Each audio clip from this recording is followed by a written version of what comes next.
classical narcissistic fairy tale starts with idealization and then moves on to devaluation and then discarding. Everyone thinks it won't happen to them, and yet, without exception, the story goes down the same way every time. To feel thrown away by another person is an awful experience, but yet it is sort of a universal part of the narcissistic relationship. So let's start by taking a look at the narcissistic relationship cycle. In most cases, not all by any means, but most, the idealization often takes the form of love bombing, which is another video in this series. So love bombing or idealization lasts just long enough to get you stuck in this relationship dynamic. Just when you exhale and believe in the fairy tale, then bam, that's when the devaluation phase starts. Devaluation can start slow. It's when the little criticisms begin, when you start experiencing the contempt, when the gifts and the big nights out go away, when the narcissist's phone becomes much more interesting than you sitting in front of them, and when the sideways comments like, are you really going to wear that? And other comments of that ilk start to creep into the relationship. It can be a real time of intense confusion in the relationship because you can't figure out when the love bombing ended and when the contempt began. All you know is it's though the weather changed. It went from being very warm to very cold kind of quickly. The devaluing phase tends to happen just as you start to feel more settled into the relationship as a real relationship. You may have actually been resisting the relationship for a while, and you might have even been savvy enough to think, oh, this love bombing is a little bit too good to be true. I'm not going to be played. And then just when you settled in, when you felt like it was a real and whole relationship, that is when the devaluation begins. The reason for this sort of shift, it's a bit nuanced, but it largely happens because at the deepest deep, a narcissist's self-loathing is actually so deep and so unprocessed that just as someone does see the good in them, it's as though it activates their self-contempt, which they then project onto you, and then voila, devaluation. It's as though they project their devaluation of themselves onto you.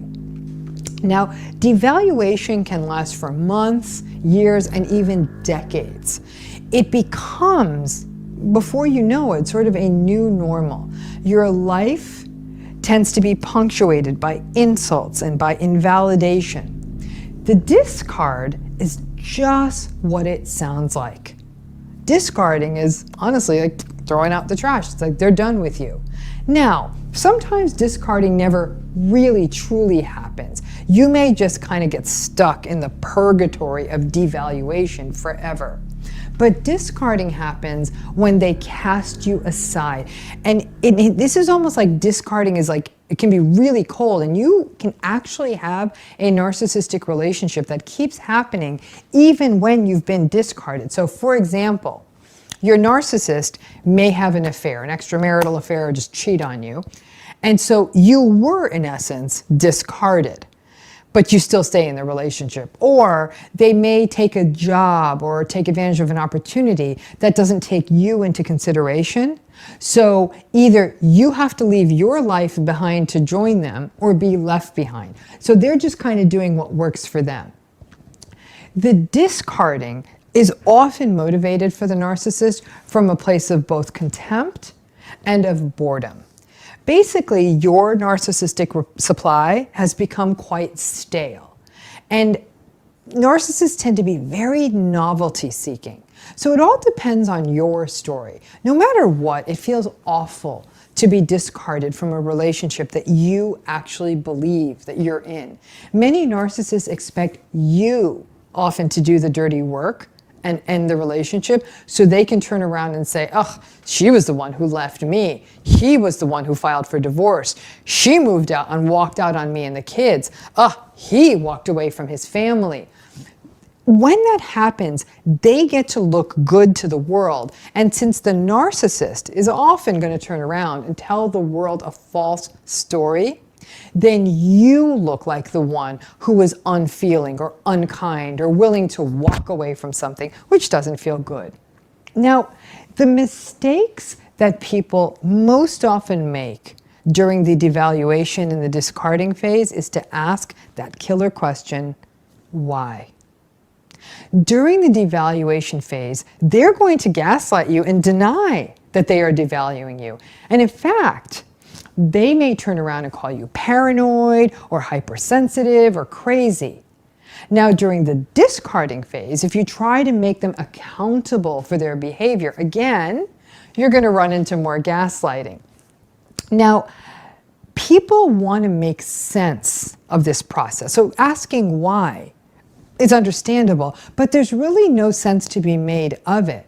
Because the narcissist isn't going to cop to it. The narcissist isn't going to turn around and say, yeah, I'm not capable of making healthy attachments, and I'm deeply insecure, and I have contempt for intimacy, so I am actually, I'm rejecting you, and I'm treating you badly to see and test my hypothesis that you will observe my insecurity and that you will leave me, and my fantasy is that's the case, and then let's see if that comes true. Now, they are not going to say that to you, even though that's the dynamic that's likely unfolding. So asking them for an explanation is likely to bring more harm than good because they themselves aren't in touch with what's happening. Now, the devaluing and discarding cycles happen in families as well. In general, if you aren't just blindly going along with a narcissist agenda, then they often think that you are against them. And in a family, this can happen when you just don't go along with the program, with what the narcissistic parent or sibling or aunt or grandparent want. Your family members, the family members will find out that they learn that if you appease the narcissistic family member, then you will be able to keep them calm and stay in their good graces. And this can be particularly profound if the narcissist has some kind of power. So, for example, the money that they may use to control family members. So if you do lay down some real boundaries, that's when often in a family, the devaluation and discarding cycle can begin. Now, for scapegoats in a family system, the discard and devaluation cycle is an eternal part of the scapegoat's role in the family system. They're constantly being devalued, and if the scapegoat tries to set a boundary, boom, they'll be discarded. Now, devaluing and discarding can also absolutely take place in workplace settings. And in those cases, it's in which narcissistic bosses and narcissistic managers and leaders devalue the people that they think aren't their team players. Basically, these are the people who are not the yes men or the yes women. And then, ultimately, they may make life so miserable for the people who don't just sign on with whatever twisted agenda they have, that those people actually end up leaving or may get fired. Now, the devaluation and discarding cycle is, sadly enough, often followed by hoovering. That's why it's a dysfunctional cycle. Some people get so disgusted by the discarding cycle that they do ultimately leave. But it's not unusual for that insecure narcissist who wants to keep control to try to hoover them back. Now, if you fall for it and allow yourself to be sucked in, that whole cycle is going to begin again. Idealization, devaluation, and discarding. It's just sort of this eternal cycle that's really only going to end if you're the one who's going to be courageous enough to break it. And it can really be quite addictive. Lots of people confuse the excitement of hoovering and idealization with love. It's really not. It's abuse. And therapy becomes a key tool to at least start thinking about how to end the confusion and the conflation that love and abusive relationship cycles are the same thing. Now, narcissists devalue and discard for many of the reasons mentioned, but also because they devalue intimacy and because they have very limited empathy. They don't really care how these cycles are hurting you or impacting you. They just do it without thinking. And in some ways, the chaos, it feels comfortable for them. They don't have any regard for how it hurts you, but they do kind of like the excitement and the roller coaster nature of this cycle. Now, these toxic cycles take a tremendous toll on the people who get stuck in them. Basically, this turns relationships into roller coasters and almost like addictive cycles, and these can often perpetuate early childhood patterns you may have had around rejection. In some ways, these toxic cycles keep the relationship exciting for the narcissist, and it's very easy to get sucked into their vortex and cycle. And for some people, this cycle, strangely enough, becomes sort of a reenactment of trying to win over their unwinnable parent in childhood. It almost feels familiar to be rejected, and it can feel exciting when you are hoovered back in and idealized for a minute. And in that moment, you're almost taken back to childhood where you feel like, oh, I've won that parent over. But then when the devaluing and discard cycles happen, and it's inevitable that they will, sadly, those cycles feel familiar too. And your ancient script of feeling like you're not enough gets activated again. Now, some people allow these devaluation and discarding cycles to happen because they'll often buy into the narcissist narrative about how difficult their lives were. And the narcissist's lives may very well have been quite difficult. The narcissist will often share a story about having never seen love when they were growing up and that it was so terrible for them. And you endure the narcissist cycle because you believe it's the loving thing to do, that maybe you're going to correct it for the narcissist, and it's not. Allowing yourself to be harmed in the name of love isn't love. Their tale of woe or abuse or trauma, it may be very, very true. They may have actually had a very rough childhood, and you're sorry about that. But it's not your responsibility. It's not your responsibility. You can't change their history. And remaining there as an object that at times they value, but more often reject, is not only not doing the narcissist any favors, it's taking a tremendous toll on your mental and physical health. There are no winners here. Now, being discarded is an awful feeling. It can raise tremendous triggers around abandonment and rejection. And lots of people will fight for the relationship at that point. They want to maintain that fantasy of the happy relationship or the happy family. The fact is, in some ways, we are really stubborn creatures, we human beings, and we fight for those things we can't have. We get stuck on the things we can't have. And things often become much more interesting when they're slipping away or we're just not allowed to have them. We're all the kids who want the thing in the cookie jar. And don't fall for that trick. If you have been devalued and then you're being discarded, receive it, believe it or not, as a gift. I know that sounds paradoxical, but it's a chance to get away from a relationship that is likely making you sick. But to do that, you have to value yourself first. And that requires a deeper dive into where those scripts about self-devaluation come from and flipping yourself over into a space of self-compassion. Now, keep in mind that self-compassion is like kryptonite against the charms of the narcissist. Once you have self-compassion, honestly, the narcissist is rendered powerless, and you can finally walk away. It's interesting to think that in a discard and a devalue cycle, that you could actually get that kind of power. You often feel like you're stuck at the whims of the narcissist when they will devalue you, when they will discard you, whether that's a partner, family member, or even a boss. But the fact of the matter is, ultimately, believe it or not, in these cycles, you have a lot more power than you think in the form of self-compassion. Self-compassion not only allows you to say, yeah, no, I'm not doing this cycle. I see what it is. It's not good for me. And allow you to step away. But self-compassion also allows you to feel compassion for the other. And as difficult and challenging as these narcissistic relationships are, as I said, many times narcissistic individuals have had very difficult backstories. In fact, it's what explains a lot of their personality and why it's organized the way it is.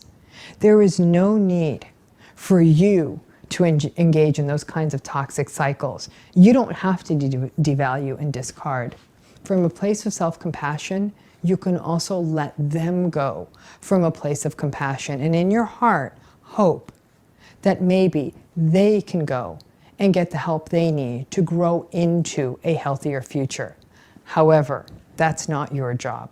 Self-preservation is a right, and if you're going to preserve yourself in these cycles, you've got to exercise that right and break the devaluation and discard cycle. Thank you again for tuning in. I hope this video helped you understand the theme, the terms, devaluation, and more importantly, discarding, which are very much a part of the narcissistic relationship cycle. So let's set the tone. You're in a relationship with a narcissistic person. The relationship ends. Very quickly, or even within a few months, they enter a new relationship. Well, of course, they're narcissistic, so they can't not be noisy about it. So it's all, I finally met the love of my life. So this is what true love feels like. I finally got my love story.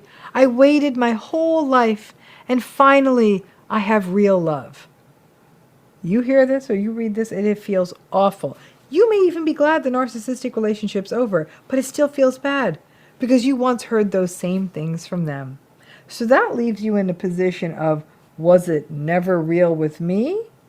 Or even worse for some survivors, what does this new person have that I don't? Many people will say that these public proclamations of once-in-a-lifetime love story that they see their narcissistic ex doing can really ping on that whole idea of feeling not enough. Intellectually, you may even think, great, now they're your problem, new person, and not mine. But there's something about having your history with someone invalidated. The disconnect can feel unsettling. Obviously, there are layers of this. If you still had hope for the relationship or still cared, then when this happens, it can be utter devastation. If you are done and somewhat indifferent, but have, for example, children together, and your co-parented children are having to see this, it can kind of be awful to have to walk children through this and to accept that your narcissistic ex and co-parent is so unempathic that they wouldn't care about harming their children, who of course the narcissist believes their children should be so happy for them that who cares if the children are a little unsettled by their parents' brand new shiny love story and their makeout pictures on social media. And if you are done and indifferent, well, then that's probably the best and the easiest. But after a while, the sort of wincing faces of people that feel bad for you, it may get on your nerves. Again, the reason they do this has nothing to do with you, and it has everything to do with the narcissistic incapacity for intimacy. Their intimacy is shallow, is focused solely on what it does for them, what it gets them. And so every new love story filled with excitement and fresh new supply, it's their new great love story. So when this feels just awful because it is unjust, is when they roll into a relationship that gives them the supply that they want. The new partner, I don't know, maybe has lots of money or is much younger or has a nice house or something. Because no matter how much you genuinely love them, and you did, the idea that they could trade it all in, trade a life you made with them for the thing that ticks the boxes better for their validation, it's absolutely devastating. And again, like I said, for survivors it plays into an I am not enough mindset that often even predated the relationship. So what do you do when they say, I finally found my true love right after leaving a relationship with you. Number one, however you need to do it, even repeating it over and over again, you got to remember this isn't about you. You were supply, and then you weren't supply, and they always get tired of supply. And that said, you're wondering, how am I supposed to survive this phase of their great new love story? The grandiosity makes for a short memory. They are reacting to what is in front of them, something new. They did the same with you. It's not personal, even though it feels deeply personal. This takes a minute. And so you need to, number two, be with the hurt. There will be grief in this process. You may think, oh, you know what, this fool isn't even worthy of my grief. It's not grief over them. It's grief that a process you cherished, loving another person, was wasted on a person who wasn't worthy of you, who was so shallow, who could be so ignorant of your feelings. All of that hurts. Be with that pain, therapy, self-compassion, trusted friends, other supports, all of that helps. But the only way out is through, and that means this is going to hurt. Number three, get the hell off of social media, please. It's so easy. Instagram is basically a glorified shopping mall these days, and Facebook is basically comprised of the conspiratorial rants of your unhinged friends and relatives. It's not good for you to see any of that. And the narcissistic person needs to broadcast their grandiose nonsense. I have no idea if a tree falls in the forest, whether it makes a sound if no one is there. I do know that if you don't have to see BS on social media, in a way it kind of isn't there, and you can focus on your healing. I understand if you need social media for your business, that's fine. Then block or fool with the settings so you don't need to see brand new love story posts that hurt. Number four, if you have them, protect your children. If this is relevant, you got to do it. What does that mean? Clean up your kids' social media feed if they're old enough to be on social media.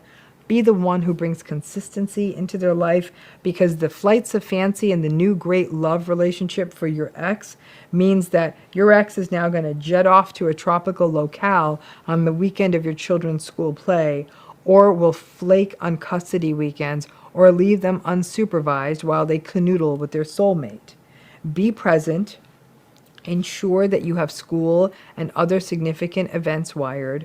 Maintain their routines, and ensure that if you're able to hopefully get the clearance to do so, if you're co-parenting, that your child has access to mental health services. The narcissistic parent may be insistent that the children love their new great love, and children may struggle with this on multiple levels. Protect your children from the make-out pictures, the bikini shots, the vacation shots, the muscle shots, and the other things that may make them uncomfortable. Is it fair that on top of all else, you're having to act as a sentry to protect children from the ex's inappropriate behavior? No, none of this is fair. But being present for your children and being consistent is everything, especially in the midst of this circus. Number five, the injustice piece is so tough. Intellectually, you know that this will end up being the narcissist's new great love story that ends, but it does still feel unjust. While you may be grieving a relationship and they are in Hawaii with their once-in-a-lifetime love story, it hurts. Just like all pain, it's going to sting, it's going to hurt, so let it. The one advantage we have when it comes to heartbreak is time.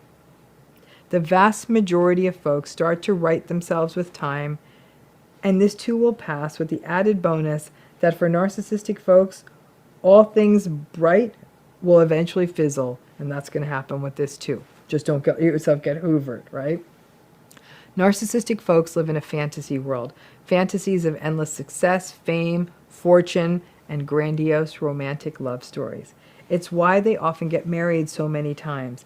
And even when they're getting married for the 10th time, they still have a big frothy white wedding with multiple wardrobe changes. They need the spectacle. So it's really about the spectacle, not the companionship, the consistency, the respect, the compassion, the mutuality of regard, the growth, or the kindness. These are typically photoshopped relationships. Grieving a broken heart is the most human of experiences. and one of the more painful ones. It is made more painful when the object of the broken heart is denying the experience you had. Your reality was different, and you lost your reality in that relationship. It's painful to be reminded of that, even in the aftermath. And then as you heal and are able to get more detached, there will come that moment when their greatest love story, love of my life, soulmate goes kaput.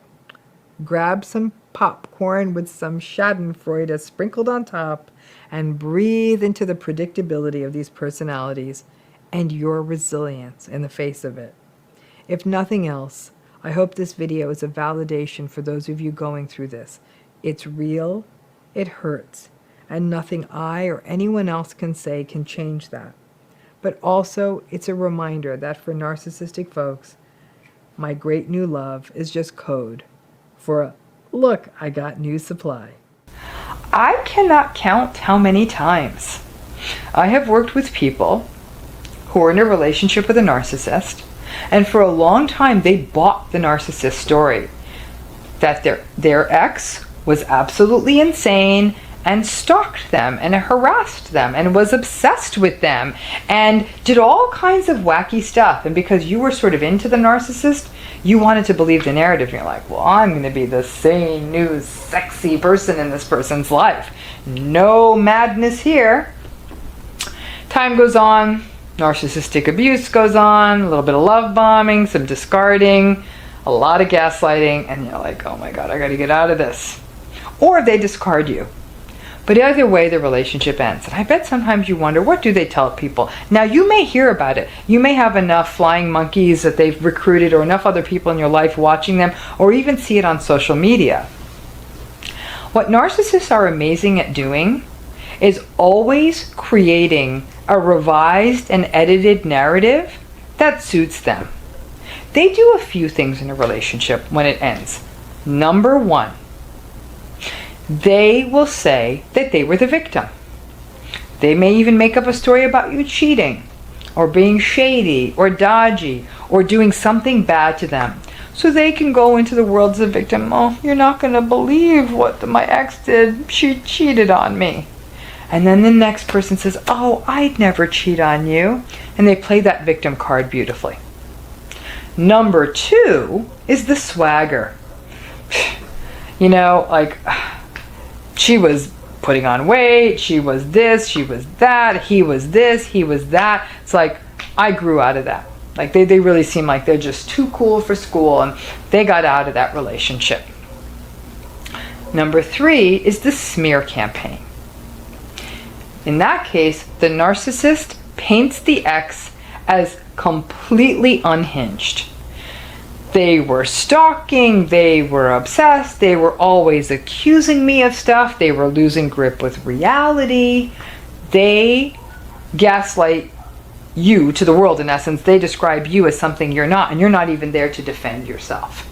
They portray you as something that is absolutely untrue. That third scenario can be really unsettling, because that puts you out in the world in a way you don't want to be perceived. Number one thing to keep in mind, whomever continues to spend time with your narcissist, or hopefully ex-narcissist, do you really want to spend time with them? That means that they haven't figured out how difficult and damaged your narcissist is, so maybe they're just not smart enough to spend time with you. So choose your friends wisely. If they can't see it, step away from that.